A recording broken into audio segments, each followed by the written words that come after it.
Hello and welcome to the Serpent's Lair. My name is Sami, and today my topics are connected to Voodoo and Santeria and psychological trauma. I want to recommend the use of the text I have made for YouTube if you watch this episode in YouTube. According to Wade Davis, who wrote the book The Serpent and the Rainbow, the Voodoo or Voudoun means simply God or spirit. In the Hollywood, the Voodoo has come to represent a fantasy of black magic and sorcery. Santeria comes from Cuba and Puerto Rico.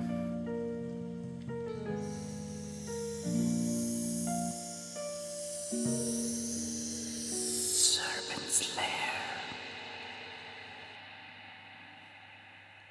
These religions are partly animistic, although each culture has its own different mythologies and rituals.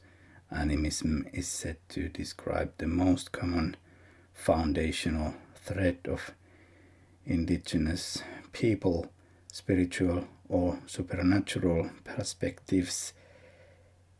Voodoo dolls and other binding spells can be found also from the ancient Egyptian, Greek and Roman cultures.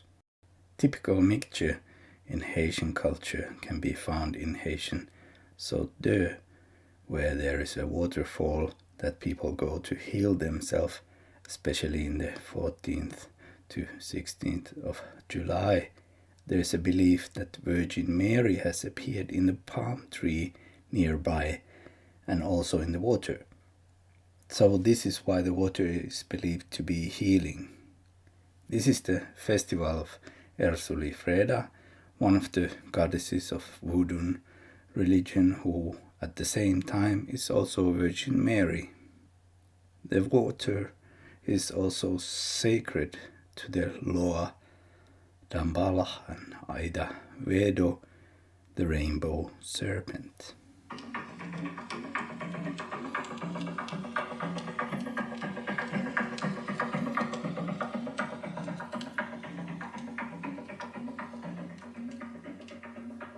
Next I'm going to talk about a little bit psychonautic theory. You can jump directly to movie part if you don't want to learn this. Today's psychoanalytic theme is a psychological trauma, a kind of zombification.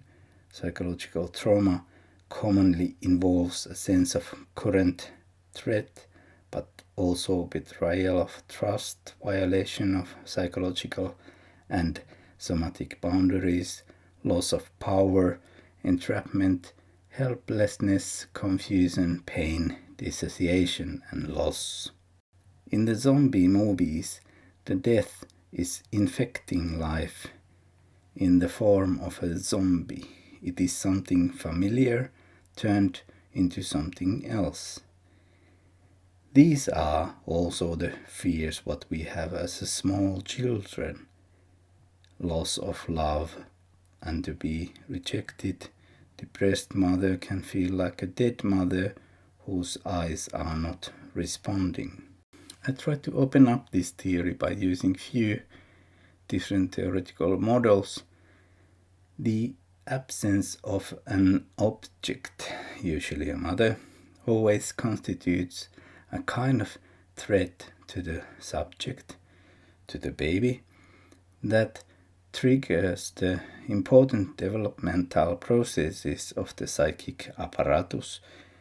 We have to find new means of coping with the situation, new ways to survive.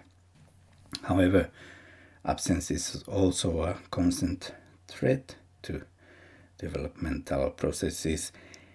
If there is not enough quantitative and qualitative care, the result can be a deprivation. The effects can be both physiological and psychological. According to André Greens, the psychological function of the father is thus to break the symbiosis between mother and the baby, creating an experience of the lack. According to Winnicott, 1971, the mother reflects with her own face and body the child's emotional state, which the child then reads as his own emotional state. Thus the child finds himself in the mother's face. This phenomenon is called a mirror function by psychoanalytic theory. According to André Greens, the sudden psychological withdrawal of the mother evokes a complex wave of defensive processes that bury alive not only the mother but also a grave that would remind of her once existing. The maternal object disappears without leaving any trace. The betrayal of motherhood, the too long absence of the mother, or depression led to the situation that represents to Green the root of the trauma.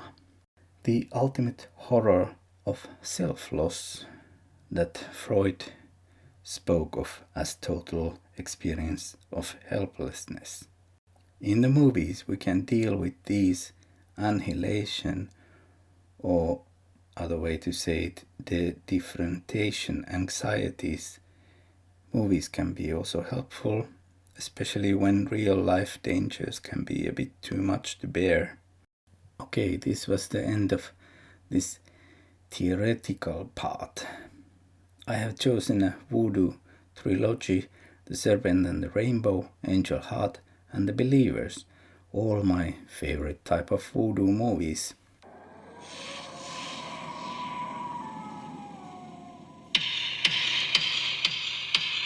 From Wes Craven, director of A Nightmare on Elm Street,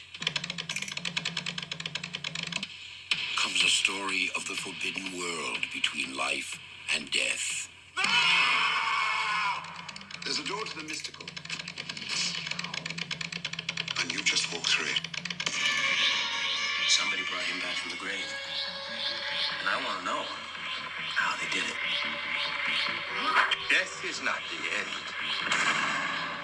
The Serpent and the Rainbow 1988 was directed by Wes Craven, and it is starring Bill Pullman.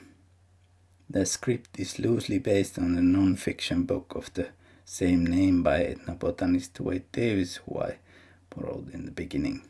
The film differs from many other films in that it includes real voodoo elements. An example of this is the moon goddess Easlily. Voodoo is above all an ancestral worship. Similar elements are found in all cultures. The soul of the dead, Manes, has similar features to the mythology of the ancient Greeks and their demons. In the shadows of the imagination lies the ultimate nightmare. Don't let them bury me. I'm not dead. The Serpent and the Rainbow.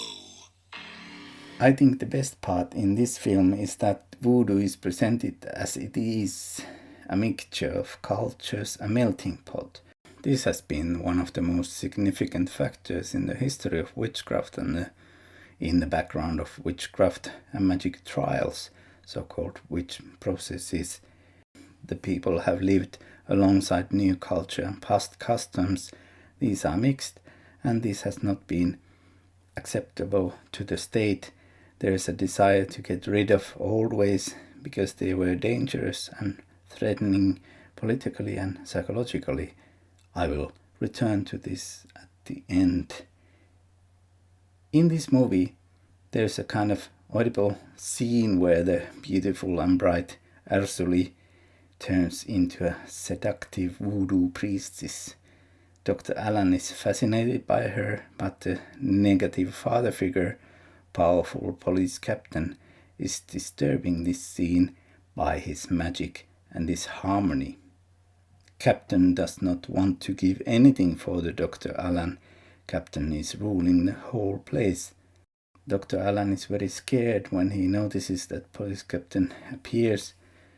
he has already seen him in the jungle, it was a warning.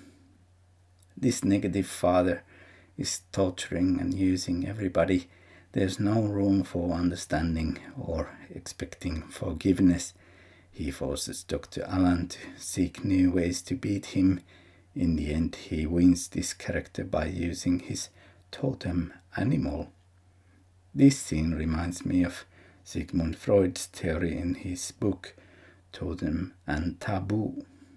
Perhaps it would be more interesting to understand the captain and the Dr. Alan as the same person who is struggling between his different sides, wanting to protect and wanting to use the resources and people of Haiti. You should read more also from the Tanya Kritsevanska's book. She has pointed out that zombies are interesting in this movie. They are not after your brains and are not mindless flesh eaters. They are objects of pity. I was thinking like victims of AIDS in the 80s, or homeless or drug users. Interestingly, this was a time of deinstitutionalization in the US, and many former patients of psychiatric hospitals were left homeless. It was a time of Ronald Reagan politics. That also actually referred in the film when police captain says to Dr. Alan, "This is not a Grenada."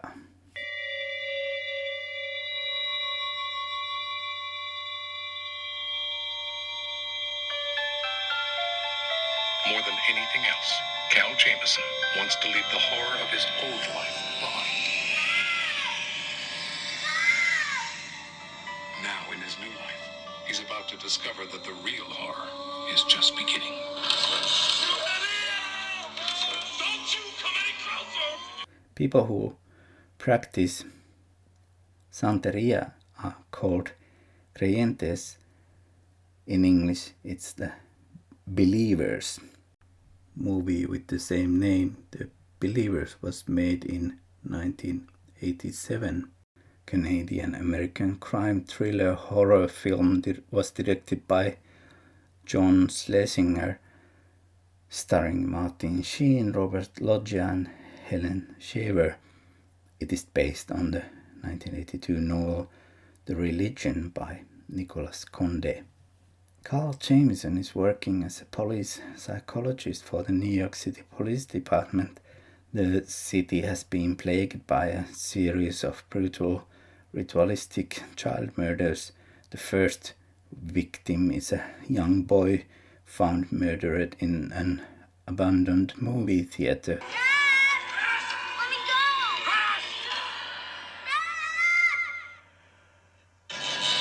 The Believers.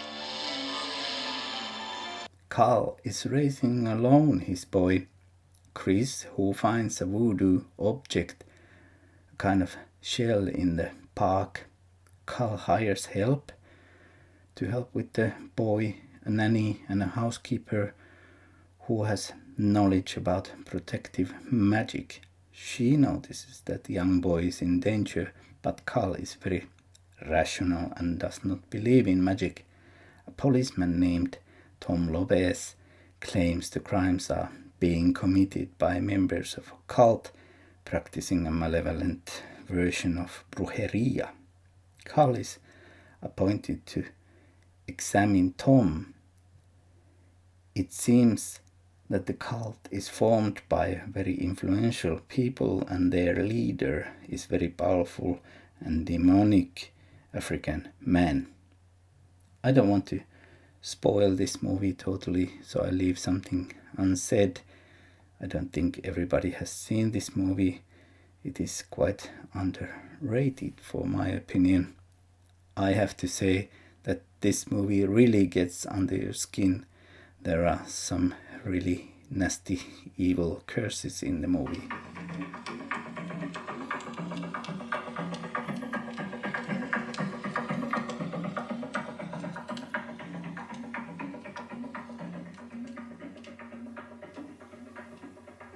John Kenneth Muir has stated that in the center of the movie is that yuppies would do anything for success, including calling upon dark forces. He also points out that the fear of ethnicity is in present. I would like to mention a few other films with the references to Santeria. First, a Faustian movie, The Devil's Advocate, with Keanu Reeves and Al Pacino. You might remember that Keanu, as a lawyer, represents also a Santero priest in the movie, who uses binding curse for the prosecutor's side. He nails a cow's tongue to prevent their fluent speech against him. One other Santeria movie I like to mention is the Perdita Durango. Perdita Durango, released as a Dance with the Devil in the US, is a 1997 Spanish-Mexican action crime horror film directed by Alex de la Iglesia, based on Barry Gifford's 1992 novel. It stars Rosie Perez as the title character and Javier Bardem as Romeo.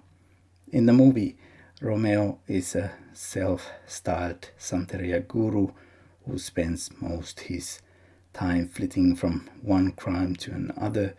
When Perdita and Romeo hook up, all hell breaks loose. Actually, Romeo steals the soul from Perdita. He's just amazing Santeria priest, crazy psychopath, captivating like a rock star. Superstitious beliefs are quite common among criminals and addicts, just like in the movie Perdita Durango.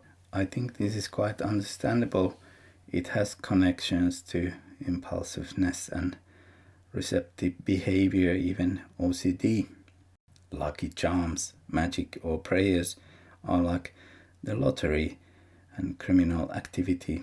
It is the fast way to happiness without difficult steps.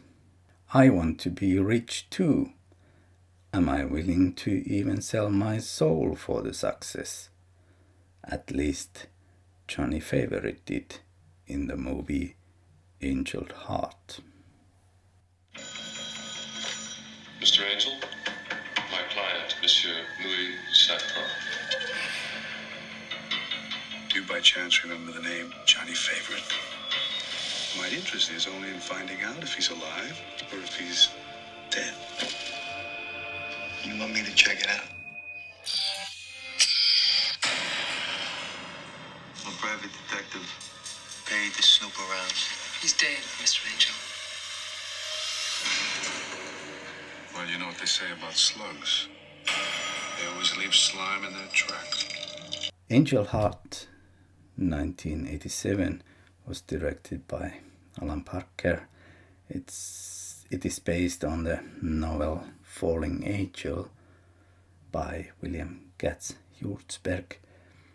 According to Nette 2020, the original novel was supposedly influenced by Stephen Vincent Benet's 1936 short story The Devil and the Daniel Webster. However, I would think that as Krzyzewska 2000 has said, that this is a version of the Faust story, so the tale is hundreds of years old. It would be quite interesting to find out why the European Faust myth has settled into blues myths, such as the story of Robert Johnson. According to Nette, one of the movie's strengths is in how it fuses the familiar noir type of movie, a hard-drinking gumshoe detective who takes an apparently simple case that wraps into something far more complex and dangerous with a genuinely disturbing horror element. Are you afraid? Yeah, I'm afraid. New Orleans Voodoo has some similarities with Haitian Voodoo, but it has also features of its own. Probably one of the best films that represents it is Eve's Bayou. Interesting family drama with voodoo elements and female point of view to audible wall.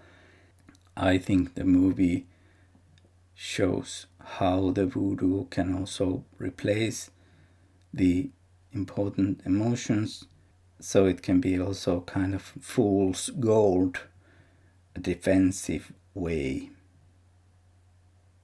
Equally, the story of Angel Heart contains material, at least related to myth of Oedipus.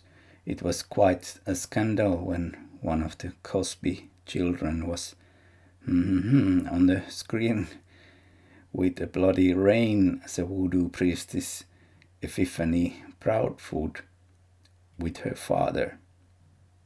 The film Angel Heart is somewhat interested in the origins of voodoo, however the emphasis is on the symbols of Christianity.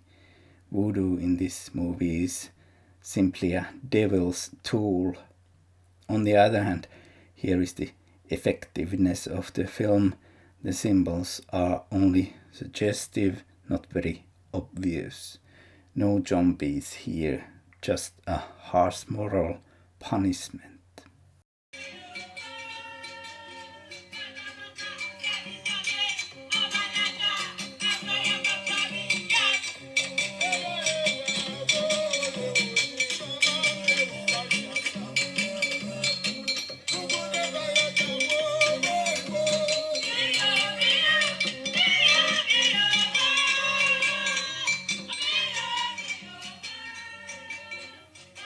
What I loved in this movie is what Krzyzewska 2000 stated: the film rarely spells things out explicit and in the main operates through association. And this is the principle that guides the connection between voodoo and Satanism. I would say Christian Satan. Among many other things, I love the use of music in this movie: blues, gospel, voodoo drums, lonely piano, and spiritual church music mixed with jazz, saxophone, and heartbeat sound. Great. Next, I'm going to mention something about the witch hunts related to voodoo. Probably the most known Caribbean woman accused in the witch trials is of course Tituba, African by birth, who was brought to Salem in the year 1691. The daughters of Samuel Parris had some weird symptoms and they were examined by the doctor. Doctor's diagnosis was that they are under an evil hand. Soon there were stories that Parris' house slave Tituba had told fortunes for several village girls. One neighbor had persuaded her also to bake a cake that had some urine of the sick girls, and this cake was fed to a dog to help them. I will continue the story of Salem soon in the other episode. As Professor Kayama L. Glover has stated in the Guardian documentary How Voodoo Became a Metaphor for Evil, Voudoun actually is something that could really motivate revolt and ultimately pose a threat. Voudoun became sort of symbolic of all that was un-Western, undeveloped, uncivilized, and that narrative has been used up to the present day to justify imperial interventions in Haiti. Wild tales of voodoo ceremonies and animal sacrifices had very easily become a story of human sacrifice and baby sacrifice. Haitian gods were changed to devils by Westerners, and healing rituals were changed to wild orgies in the media. I would like to add that this is a projection of our fears, again the witch's Sabbath story. One of the most famous witch trials with voodoo and cannibalistic elements is Affaire de Bassett, 1864, where 8 Haitian supposed voodoo witches found guilty. Story goes that in December 1863, just outside of Port-au-Prince at Bassett, a young woman, Jean Bellet, and her sister Congo Bellet, a Haitian voodoo priestess, decided to sacrifice their own niece, a young girl, as part of a religious ceremony. Despite questionable interrogation methods and shaky evidence from witnesses, the 8 men and woman were sentenced to death and shot by a firing squad. The publicity of the trial mostly succeeded only in forever fixing an association between Haitian religious practices, criminality, and cannibalism. Post-colonial scholars have redescribed how the Europeans convinced themselves of the facts of native cannibalism and native inhumanity. The cannibal, writes Elspeth Probin, reminds us of that which cannot be included in the polis, the social life of man, yet its very exclusion serves to define humanity. The cannibal functions in the necessary place of the monstrous other in the quasi-religious paradigm of zombie films, perfectly uncanny, something human but outside humanity. In this part I use sources of McAllister 2012, Slaves, Cannibals and Infective Hyper-Whites, and also Lenny Lowe 2014, Religion and the New Republic.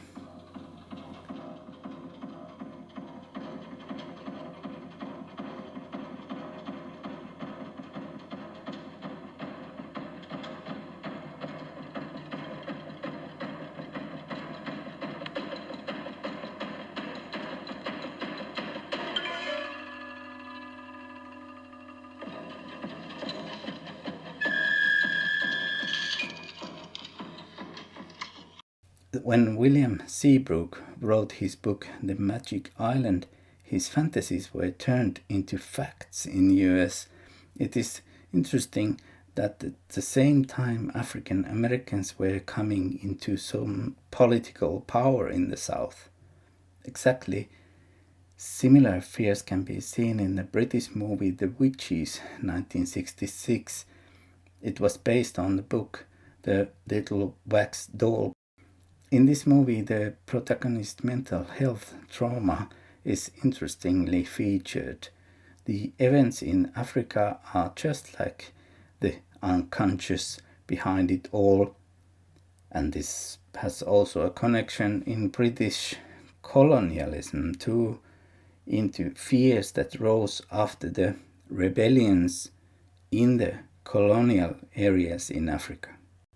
In the movie, it is like beneath everything controlled lies the primitive power of libido and aggression that threatens the order. You might think that this is true if you think superego as a moral and primitive layer as an id, the layer of instincts and drives. However, this is simplification. In here, the moral is Western society and Christian church. The fear of the primitive is in people themselves. The fears are projected outside.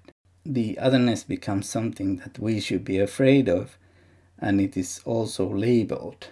See, they are acting irrationally. They are the evil. Inside here is wonderful and warm, good values and science. These are the very basics of propaganda used also nowadays, especially between superpower politics. In The Belivers, psychologist played by Martin Sheen hires an immigrant nanny, but who is finally a good witch. In The Serpent and Rainbow, protagonist gets in love of the native doctor. Admittedly, even in this film, the representation of the wild, erotic and exotic remains for the woman, witch Ursula, played by Trinidadian Kathy Tyson. Is it just a coincidence, but also in the angel heart as well, Epiphany Proudfoot has a quite light skin color for a representative of black woman, but after all she has a mixed blood because Harry is actually her father, but definitely she is also a wild woman in André Greens categorization.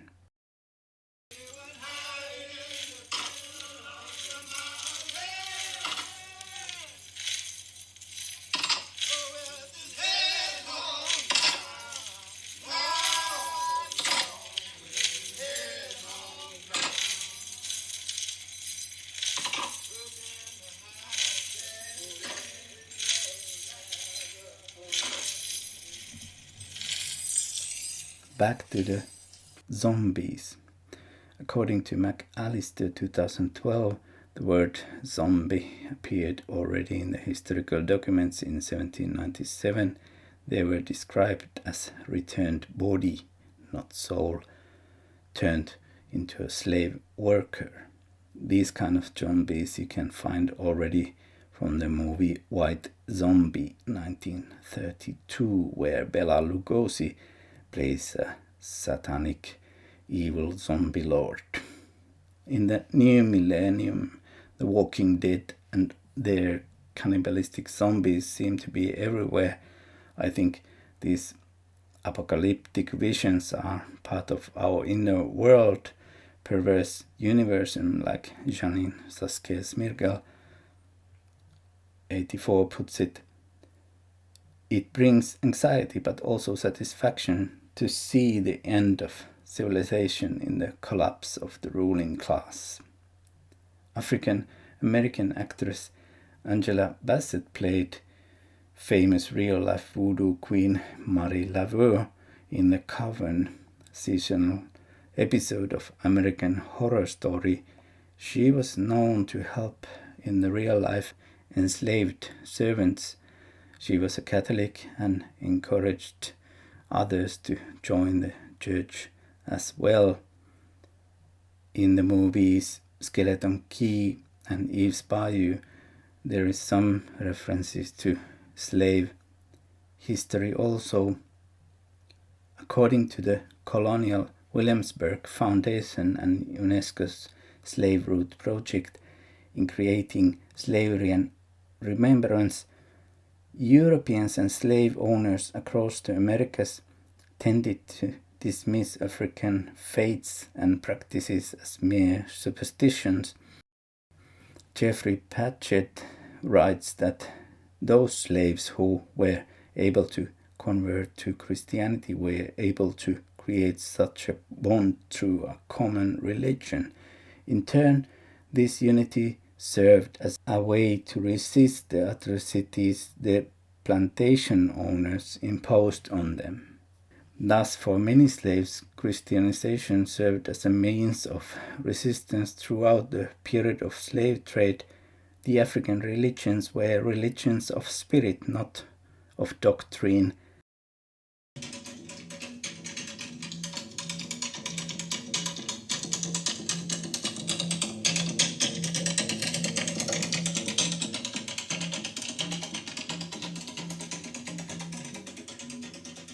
At the same time, most African religions believed also in the existence of the one supreme God. This belief, shared with Christianity, made it easier for Africans to understand the Christian religion. African religious beliefs held that spirits of ancestors and natural phenomena immediately affected people's lives. Idea of heaven was new to them. For many, heaven promised a reward for suffering in the physical world, and perhaps this too made the religion also appealing.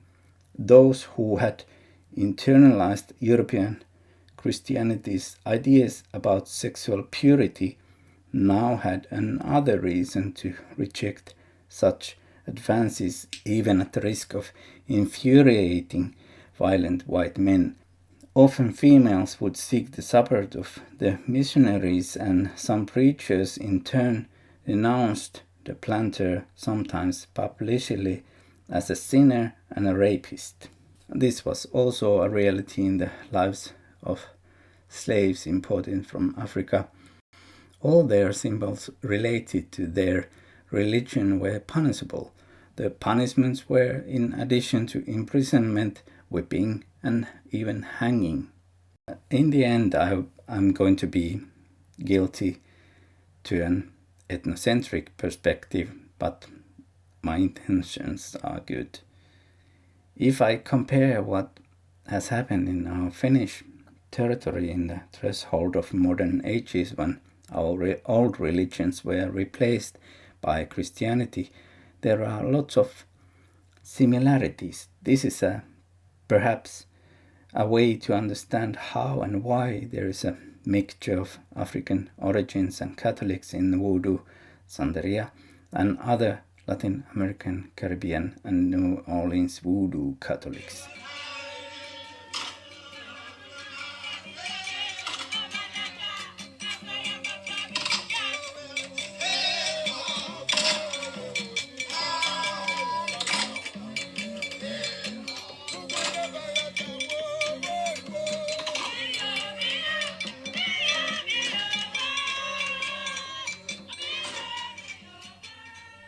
In the times of witch trial, there were no medical doctors in Finland, so people used their own healers.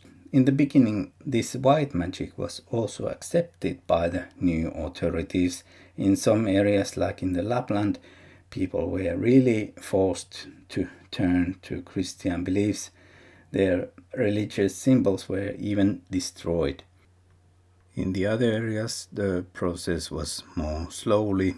For example, in eastern Finland was far away from the motherland Sweden, and people kept their old religion for a long time, even after they turned into Christianity.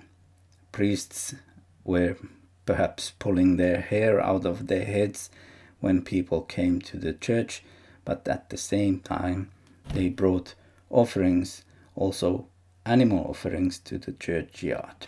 New gods were slowly accepted, but just in case they kept both of them. The old gods were replaced in their healing spells.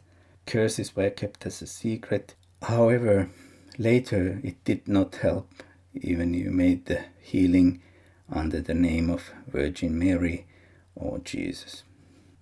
Elizabeth McAllister has said, "You have to remember that in Haiti there is one doctor for every 10,000 citizens.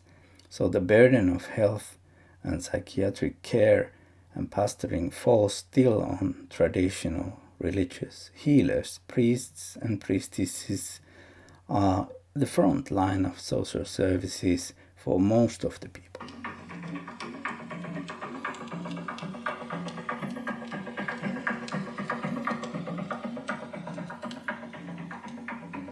Believe or not, but some American evangelists still think that Haiti is devil's playground and have stated that Haiti earthquake was a God's punishment for them.